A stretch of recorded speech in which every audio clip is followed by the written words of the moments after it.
Welcome students. आज थोड़ा सा रिजल्ट के बारे में एनालिसिस कर रहे हैं।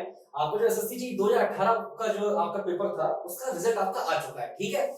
और ये रिजल्ट थोड़ा सा आशाचकित है, आशाचकित करने वाला है। आशाचकित करने वाले से क्या मेरे कहने से मेरे कहने का सेंस है यहाँ पे जो इस बार आपकी कट ऑफ गई है वो बहुत ज्यादा हाई गई है। अगर आप 2017 के रिजल्ट से आप एनालिसिस करोगे या फिर एसएससी जेईई 2017 का जो पेपर हुआ था या फिर प्रीवियस ईयर के और भी आपके जो पेपर हुए थे एसएससी जेईई के, अगर आप उनके कंपैरिजन पे एनालिसिस करते हो तो इस बार का जो रिजल्ट आया है वो थोड़ा सा अचंभित करने वाला है, ठीक है। थोड़ा सा मैं आपको रिजल्ट के बारे में बता दे रहा हूँ कि देखिए सिविल, इलेक्ट्रिकल और मैकेनिकल, ठीक है। तो सिविल की जो आपकी कट ऑफ गई है वो मैं आपको बता दे रहा हूँ। सिविल की जो आपकी कट ऑफ गई है वो बेसिकली क्या गई है, ये मैंने यहाँ पे कट ऑफ वाला बनाया है रो, और ये मेरी कैंडिडेट अवेलेबल, सही, मतलब कितने कैंडिडेट आपके पास हुए। तो अगर एससी में बात करूं और सिविल इंजीनियरिंग की बात हो रही, ठीक है, तो कट ऑफ आपकी गई है 107.61 मार्क्स। और कितने कैंडिडेट इसमें पास हुए हैं 1601, 1601, मतलब ये बच्चे आपके मेंस का पेपर देंगे। ऐसी अगर मैं एसटी कैटेगरी की बात करता हूं तो एसटी कैटेगरी में आपकी कट ऑफ क्या गई है, वो कट ऑफ गई है आपकी 107.01। और यहाँ पे कितने बच्चे यानी कितने स्टूडेंट्स मेंस के लिए अपियर होंगे 865। सेम उसी तरीके से अगर मैं ओबीसी कैटेगरी की बात करता हूं तो यहां पे आपकी कट ऑफ क्या गई है 122.91 मार्क्स। और अगर कितने स्टूडेंट्स अपियर होंगे मेंस एग्जाम में वो होंगे आपके 3150। उसी तरीके से अगर मैं देख लेता हूं ईडब्ल्यूएस कैटेगरी में तो आपकी जो मार्क्स है कट ऑफ मार्क्स वो है 118.99 मार्क्स। और कितने स्टूडेंट्स आपके अपियर होंगे मेंस में 1567। ऐसी जनरल कैटेगरी में देखिए यूआर में तो 127.40 कट ऑफ गई है आपकी, सही, बहुत ज्यादा हाई कट ऑफ है आपकी। और कितने स्टूडेंट्स आपके अपियर होंगे मेंस में 1498, ठीक है। उसके बाद अगर मैं यहाँ टोटल की बात करूं, टोटल में 8681 अप्रोक्सीमेटली 8681, सही, ये स्टूडेंट्स हैं आपके जो अपियर होंगे मेंस में सिविल इंजीनियरिंग ब्रांच में, सही। ऐसी OH 97.45 69 students, HH 61.61 upon 49 upon मतलब क्या है 49 स्टूडेंट्स आपके अपियर होंगे, सही। पीडब्ल्यूडी अगर 40.08 और 30 स्टूडेंट्स। तो ये तो आपकी एनालिसिस थी आपकी सिविल इंजीनियरिंग की, ठीक है। सेम अगर मैं इलेक्ट्रिकल और मैकेनिकल इंजीनियरिंग की बात करता हूं, और मेरा मेन कंसेप्ट तो इलेक्ट्रिकल से रहता है, लेकिन अभी सारी बातें हो रही है। देखिए अगर मैं यहाँ पे कट ऑफ मार्क्स की बात कर रहा हूँ एससी कैटेगरी में इलेक्ट्रिकल और मैकेनिकल के लिए, तो एससी कैटेगरी में आपकी कट ऑफ मार्क्स क्या गई है, ये आपकी गई है बेटा 133.39 133.39। और कितने कैंडिडेट्स आपके अपियर होंगे मेंस के लिए 307। सेम अगर मैं बात कर लेता हूं एसटी कैटेगरी में तो आपकी कट ऑफ की मार्क्स क्या रही है 125.49 125.49 और 180 स्टूडेंट्स आपके अपियर्स होंगे मेंस के एग्जाम के लिए। ऐसे अगर मैं ओबीसी की बात करूं तो ओबीसी कैटेगरी में जो आपकी कट ऑफ गई है वो गई है 149.30 149.30 और 701 स्टूडेंट्स आपके अपियर होंगे किसके लिए मेन एग्जाम के लिए। सेम उसी तरीके से अगर मैं ईडब्ल्यूएस कैटेगरी में बात कर लेता हूं तो 147.47 ये आपके कट ऑफ मार्क्स है और 341 स्टूडेंट्स अपियर होंगे आपके मेंस एग्जाम के लिए। सेम जनरल कैटेगरी की बात कर लेते हैं। जनरल कैटेगरी में जो आपके कट ऑफ मार्क्स का है वो गए 152.16 यानी 152.16, बहुत ज्यादा कट ऑफ मार्क्स है, ठीक है। और कितने स्टूडेंट्स आपके अपियर होंगे मेंस के लिए 390। सेम टोटल में देख लीजिए, टोटल में आपके जो स्टूडेंट्स होंगे वो होंगे लगभग 1919, सही। ओएच में देख लीजिए यहाँ आपकी कट ऑफ मार्क्स क्या है 110.55 और कितने स्टूडेंट्स आपके अपियर होंगे मेंस में 42। सेम एचएससी की बात कर लीजिए, यहाँ पे आपकी कट ऑफ मार्क्स कितनी है 70.39 और कितने स्टूडेंट्स अपियर होंगे मेंस के लिए 21। सेम पीडब्ल्यूडी अदर की बात कर लीजिए, कट ऑफ मार्क्स आपके कितने हैं 40.04 और कितने स्टूडेंट्स अपियर होंगे आपके मेंस एग्जाम के लिए 30। तो यहाँ पे देखिए जो डेटा है मेन एनालिसिस करने वाली बात है कि अगर मैं सिविल इंजीनियरिंग की बात करते हैं, सही, तो सिविल इंजीनियरिंग में जनरल कैटेगरी में अगर हम बात कर लेते हैं तो देखिए कितनी आपकी कट ऑफ हुई है 127.40, जबकि अगर आप 2017 का रिजल्ट देखोगे तो आपकी कट ऑफ इससे काफी कम थी, शायद में 110 के अराउंड थी, 110 112 के अराउंड। सेम अगर इलेक्ट्रिकल और मैकेनिकल की बात करते हो तो इलेक्ट्रिकल मैकेनिकल में बेटा 152.16 है, जबकि लास्ट 2017 वाला जो आपकी कट ऑफ थी वो शायद आपकी थी 136 के अराउंड, ठीक है। तो देखिए कितना ज्यादा आपका गैप आ गया है, सही। गैप का मतलब है आपकी कट ऑफ कितनी ज्यादा हाई है। खैर अब जो कट ऑफ है वो तो है ही, और इतने ही बच्चे आपके क्वालिफाई में अगर मैं बात करता हूं लगभग अप्रोक्सीमेटली 3,33,000 के लगभग स्टूडेंट्स आपके अपियर हुए थे इस बार एसएससी जेईई के 2018 वाले एग्जाम के प्री वाले एग्जाम में, फिर टायर 1 करके भी बोल देते हैं इसे, टायर 1 एग्जाम में लगभग 3,33,000 के लगभग स्टूडेंट्स अपियर हुए थे, जिसमें से कितने आपके सक्सेसफुल हुए हैं वो आपके लगभग सक्सेसफुल हुए देखिए 8,681 तो बेटा आपके ये हो गए और 19 ये हो गए, तो लगभग 10,500 के अराउंड स्टूडेंट्स आपके सक्सेसफुल हुए मेंस के एग्जाम के लिए। तो जो सक्सेसफुल हुए हैं उनके लिए भी मुझे कुछ चीजें बतानी है, जो उनके लिए बहुत काम की होंगी, और जो नहीं भी हुए उनसे भी बात करनी है। ठीक है, चलिए पहले इसके बारे में इंफॉर्मेशन पूरी ले रहे हैं। तो 110 के अराउंड लास्ट ईयर 2017 के लिए आपकी कट ऑफ गई थी टायर 1 के एग्जाम प्री वाले के लिए, और सेम 136 के अराउंड आपकी कट ऑफ गई थी 2017 में इलेक्ट्रिकल और मैकेनिकल वाले के लिए, सही, इलेक्ट्रिकल मैकेनिकल इंजीनियरिंग के लिए। ठीक है, उसके अलावा कुछ और ही बहुत इंपॉर्टेंट इंफॉर्मेशन है कि जो बच्चे सक्सेसफुल हो गए, जिनका टायर 1 में सिलेक्शन हो गया है, ठीक है, उनका जो मेंस का पेपर होना है वो जो एसएससी जेईई की, अगर आपकी वेबसाइट है, मैं साइट का नाम लिख दे रहा हूं यहाँ पे, आपकी वेबसाइट है ssc.nic.in। आप इस वेबसाइट पर डायरेक्ट जा सकते हो, यहाँ पे आपको सारी की सारी इंफॉर्मेशन मिल जाएगी, सही है। इसे हम अपने डिस्क्रिप्शन में भी लिख देंगे ssc.nic.in, तो आप यहाँ भी क्लिक करके डायरेक्ट पहुंच सकते हो, सही। तो यहाँ पे जो आपकी मेंस की डेट दी हुई है, अगर मैं मेंस की डेट की बात करता हूँ तो वो आपकी जो डेट दी हुई है वो आपकी दी हुई है जो मेंस की आपकी डेट दी हुई है, ठीक है, वो आपकी क्या दी हुई है, मेंस की कट ऑफ है आपको, मेंस की जो आपकी डेट है वो आपकी दे रखी है 29/12/2019, सही। यानी मेंस भी जहां तक है बहुत जल्दी हो जाएगा, आपका 29 तारीख को हो जाएगा, तो इसके लिए प्रिपरेशन आपको बहुत ढंग से करनी पड़ेगी। ठीक है, अब चलिए कुछ बातों पे बात कर लेते हैं, सही। जैसे मेन बात क्या है कि कई बच्चों के माइंड में ये कहे कि भाई इतनी हाई कट ऑफ आपकी क्यों हो गई। तो देखिए, हाई कट ऑफ जाने के बहुत सारे रीजन हो सकते हैं। अगर आप एसएससी जेईई 2018 का पेपर की एक बार एनालिसिस करोगे तो पेपर आपका बहुत इजी आया था, सही, in comparison to previous year paper, सही। तो ये भी एक संभावित रीजन हो सकता है, हार्ड एंड फास्ट नहीं है, लेकिन सारे रीजन में से एक रीजन हो सकता है कि जो आपका पेपर आया था वो आपका इजी आया था, ठीक है, एक रीजन। दूसरा रीजन आपका क्या पॉसिबल है, रीजन तो बहुत सारे पॉसिबल हो सकते हैं, दूसरा रीजन आपका क्या पॉसिबल हो सकता है कि मे बी पॉसिबल, सही, एसएससी ने अपनी सीटें रिड्यूस करी हो, सही। और हो सकता है कि अगर सीटें रिड्यूस होंगी, जनरली होता क्या है 6 से 7 गुना, सही, 6 से 7 गुना स्टूडेंट्स लेते हैं, सही। उसके बाद फिर मेंस वाला एग्जाम होता है तो उसमें फिर और आपके बच्चे छटनी होती है। तो यहाँ पे हो सकता है कि सीटें कम हो गई, तो जब सीटें कम हो गई हो तो सीटें कम होने की वजह से कट ऑफ हाई कर दी है और नंबर ऑफ सिलेक्शंस रिड्यूस कर दिए, ये भी आपका रीजन हो सकता है, ठीक है। उसके अलावा और भी क्या चीजें, जैसे अभी आपका गेट वाला चल रहा है, गेट में दरअसल एमटेक्स में फीस हाई वाली बात चल रही थी, तो उसमें भी आपकी क्या चीज है, जो फीस हाइक वाली बात है, उसमें भी क्या है कि उसकी वजह से ही जो बच्चे गेट के लिए और एमटेक के लिए ज्यादा इंटरेस्टेड रहते थे, वो भी एसएससी जेईई की तरफ थोड़ा सा कन्वर्ट हुए कि चलो एसएससी जेईई का पेपर निकालने की कोशिश करते हैं। तो इस वजह से भी आपकी कट ऑफ हाई जा सकती है, ठीक है।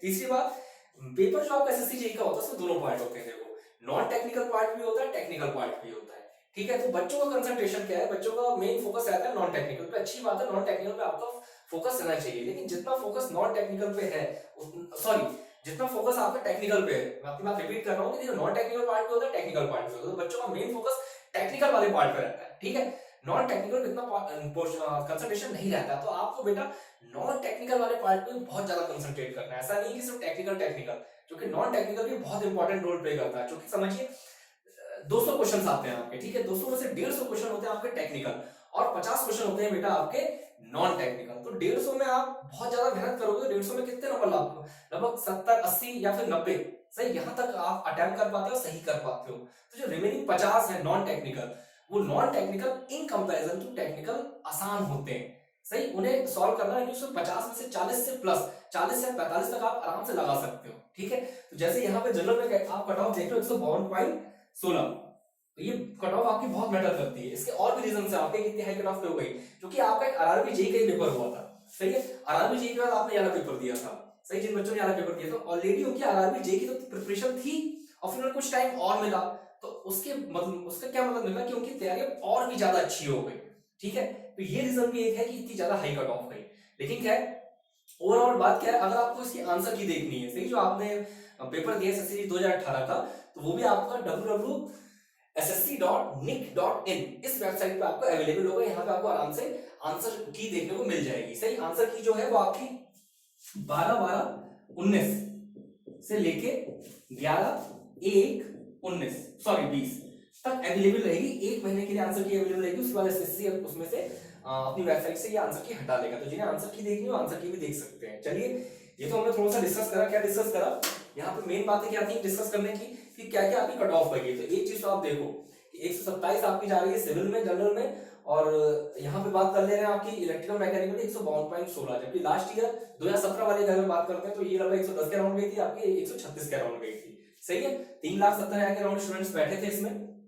तो अब आपको क्या फोकस करना है, आपको ये फोकस करना है कि जिन बच्चों का सिलेक्शन हो चुका है, सही, जिनका मेंस में प्री में सिलेक्शन हो चुका है, तो 29 दिसंबर का एग्जाम देना, तो कैसे तैयारी करी जाए। तो ऐसा तो है नहीं तैयारी रिजल्ट आने के बाद ही इससे स्टार्ट कर रहे होगे, तैयारी तो जब आप प्री का पेपर देकर आए होगे उसके बाद से आपने स्टार्ट कर दी होगी, सही।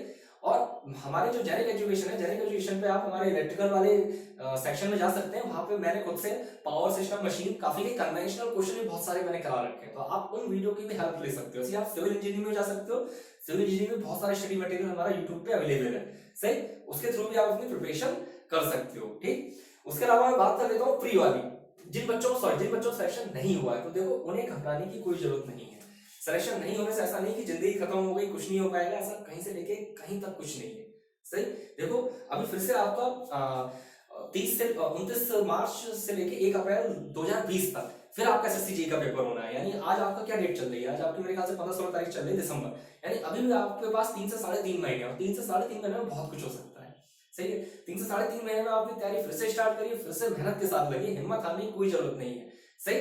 अगर आप अपनी अभी से मेहनत कर लेंगे और 3.5 महीने कंटिन्यूअस डेली 6-7-8 घंटे पढ़ाई करोगे, तो आपका अगले साल जो ये 2020 एसएससी जेईई आपका 29 मार्च से लेके 1 अप्रैल 2020 तक होना है, उसके एग्जाम के क्लियर होने के चांसेस बहुत ज्यादा इंक्रीज हो जाएंगे। उसके अलावा भी बहुत सारी वैकेंसीज है, जैसे अभी आपका यूपी पीसीएल का एग्जाम हुआ था, और मोस्ट प्रोबेबली जहां तक यूपी आरएनबीएल की पोस्ट आने वाली है, राजस्थान में आपकी जेईई वाली पोस्ट आने वाली है, ऑफिशियल नोटिफिकेशन आने वाला है। तो ऐसा नहीं है कि वैकेंसीज की कमी है, वैकेंसीज है, अच्छी खासी वैकेंसीज है, लेकिन आपको उसके लिए प्रिपरेशन करनी पड़ेगी, सही। और यहाँ पे ये रिजल्ट आंख खोलने वाला क्यों रिजल्ट है, जनरली माइंड में क्या सेटअप रहता है बच्चों के, समय इलेक्ट्रिकल की बात कर ले रहा हूँ कि भाई कट ऑफ जाएगी 130 132, नहीं, ऐसा नहीं है। जैसे जैसे टाइम बढ़ रहा है हर साल कट ऑफ थोड़ी ना थोड़ा इंक्रीज हो रही है। और कट ऑफ क्यों इंक्रीज हो रही है, कट ऑफ इंक्रीज होने का रीजन सिर्फ इतना है कि कंपटीशन आपका बढ़ रहा है, ऐसा नहीं कि कंपटीशन, हर साल कंपटीशन बढ़ रहा है, सही। सीटें थोड़ी सी कम हो रही है, उसकी वजह से कट ऑफ आपकी बढ़ रही है। गेट में आपका फीस हाइक वाला है, तो बच्चों को थोड़ा सा एसएससी जेईई के लिए भी रुझान बढ़ रहा है, ठीक है। उसके अलावा और भी बहुत सारे रीजन है जिसकी वजह से आपकी कट ऑफ बढ़ रही है। तो कैसे आपको इन चीजों को मैनेज करना है, सही, इसके भी हम एक लेक्चर बाद में डिलीवर करने की कोशिश करेंगे कि जिन बच्चों को नहीं हुआ है उनके लिए अलग से हम एक लेक्चर बनाएंगे कि अब उन्हें आगे कैसे अपनी स्ट्रेटेजी बनानी है, जो एसएससी जेईई का 2020 का उन्हें पेपर देना है, सही, जो 2020 का पेपर होना है, उसकी स्ट्रेटेजी हम वहां पे बताएंगे। उसके अलावा यहाँ पे कई बच्चों के मेरे पास कॉल भी आए थे, रिजल्ट आया था कि सर मेरे इतने नंबर है, नहीं हुआ, जबकि कट ऑफ में इतना है, ऐसे करके काफी मैसेज। देखिए यहाँ पे जो एसएससी जेईई में आपकी मार्किंग होती है, ये आपका यहाँ पे नॉर्मलाइजेशन का रूल लगता है। अब नॉर्मलाइजेशन से क्या मतलब होता है, देखिए आपका पेपर मान लेते हैं फर्स्ट शिफ्ट में हो रहा है, सेकंड शिफ्ट में हो रहा है, या फिर 2 दिन हो रहा है, मान लेते हैं 3 दिन हो रहा है, तो पहले दिन की फर्स्ट शिफ्ट सेकंड शिफ्ट, दूसरे दिन की फर्स्ट शिफ्ट सेकंड शिफ्ट, तीसरे दिन की फर्स्ट शिफ्ट सेकंड शिफ्ट, सही। अब एज्यूम करो पहले दिन की पहली शिफ्ट में पेपर बहुत आसान आया था, ठीक है, और पहले दिन की दूसरी शिफ्ट में आपका पेपर बहुत टफ आया था, तो ऑब्वियस सी बात है जो दूसरा शिफ्ट जब पेपर आपका टफ आया था तो वहां पे कट ऑफ थोड़ी सी कम रखी जाएगी, ठीक है। और जो पहले दिन में पहले शिफ्ट में जो पेपर आपका आसान आया था वहां पे कट ऑफ ऑब्वियस सी बात है हाई होगी, तो इनका नॉर्मलाइजेशन करा जाता है, सही है। तो नॉर्मलाइजेशन की वजह से आपके मार्क्स थोड़े से प्लस माइनस होते हैं। कुछ बच्चों के नॉर्मलाइजेशन की वजह से मार्क्स इंक्रीज भी हो जाते हैं, जो आप समझो बात को, जिन बच्चों ने सेकंड शिफ्ट टफ वाली शिफ्ट में पेपर दिया था ऑब्वियस सी बात है उनके मार्क्स थोड़े से इंक्रीज होंगे, सही। लेकिन जिन बच्चों ने फर्स्ट शिफ्ट यानी आसान जब पेपर थोड़ा सा आ गया था उस वाले शिफ्ट में उन्होंने एग्जाम दिया था, तो उनके मार्क्स थोड़े से रिड्यूस हो जाएंगे, तो इसकी वजह से मार्क्स पे फर्क पड़ता है। लेकिन चलिए ये तो नॉर्मलाइजेशन वाली बात हो गई, लेकिन आपको आपके लिए क्या इंपॉर्टेंट बात है, आपके लिए इंपॉर्टेंट बात यह है बेटा कि आपको अब जिन बच्चों को हो चुका है सिलेक्शन प्री में, सही है, उन्हें पूरा सब कुछ छोड़ छाड़ के मेन की तैयारी में लग जाना चाहिए 29 दिसंबर डेट मान के, क्योंकि जो नोटिफिकेशन में ऑफिशियल आपकी डेट दे रखी है वो 29 दिसंबर 2019 दे रखी है, तो वो तो बिल्कुल अब ढंग से प्रिपरेशन लग जाए। हमारे जेनिक एजुकेशन पे जा सकते हो, जेनिक एजुकेशन पे आपका पूरा का पूरा आपको कोर्स मटेरियल मिल जाएगा, बहुत सारी चीजें रखी इसमें, कन्वेंशनल के क्वेश्चन मैंने खुद से करा रखे हैं और भी सिविल में भी करा रखे हैं, तो वहां से हेल्प ले सकते हैं। प्लस जिन बच्चों का नहीं हुआ है उन बच्चों के साथ ये है कि भैया आप अभी भी जागो और अब अपनी प्रिपरेशन करना स्टार्ट करो, और अब प्रिपरेशन ऐसे नहीं करनी है कि भाई 130 या 100, अब आपको जो प्रिपरेशन करनी है आपको ये अज्यूम करके चलना है कि अगली बार जो कट ऑफ जाएगी वो 155 156 158 जाएगी या 160, ये अज्यूम करके आपको करनी है। जब ये अज्यूम करके करोगे तब जाके आपका सिलेक्शन हो पाएगा। अगर ये अज्यूम करके करोगे सिलेक्शन कोशिश प्रिपरेशन करोगे कि 130 जाए 135 जाए तो इम्पॉसिबल है, क्योंकि कट ऑफ इतनी ऐसे कम नहीं होती, हर साल कट ऑफ आपकी इंक्रीज ही होती जाती है, ठीक है। सेम में जेनिक एजुकेशन की बात कर दे रहे हैं, तो यहाँ पे जेनिक एजुकेशन में हमारे पास एक पूरा एक फुल कोर्स हमने डिजाइन कर रखा है, और फुल कोर्स लगभग अप्रोक्सीमेटली अगर इलेक्ट्रिकल की बात कर लेते हैं 600 घंटे के लगभग का होगा। उसमें आपका जैसे मशीन सब्जेक्ट है, मशीन भी पूरा पढ़ा रखा है 100 घंटे से ज्यादा, पावर सिस्टम भी 100 घंटे से ज्यादा पढ़ा रखा है। सेम अगर बेसिक इलेक्ट्रिकल की बात कर रहे हैं वो भी अप्रोक्सीमेटली आपका 60 घंटे से ज्यादा पढ़ा रखा है। सही, मेजरमेंट भी आपका 30-40 घंटे पढ़ा रखा है। पूरा एक स्टडी मटेरियल है, लगभग 3 से 4 हजार ऑब्जेक्टिव क्वेश्चन करा रखे हैं, कन्वेंशनल क्वेश्चन भी करा रखे हैं 500 से ज्यादा, प्लस उसमें हमने प्रैक्टिस सेट्स भी दे रखे हैं पेपर में। तो पूरा एक पैकेज है। तो अगर आप वो लेना चाहें तो आप वो भी ले सकते हो। उससे रिगार्डिंग कोई भी क्वेरी है तो सीधे जेनिक एजुकेशन की वेबसाइट पे जाओ, वहां पे डायरेक्ट आपको मिल जाएगा। अभी ह्यूज डिस्काउंट भी चल रहा है, मेरे ख्याल से 50% से ज्यादा डिस्काउंट चल रहा है। सही है। और अदरवाइज कोई दिक्कत आती तो वहां पे कस्टमर केयर एग्जीक्यूटिव का नंबर दे रखा होगा, वहां भी आप कॉल कर सकते हो।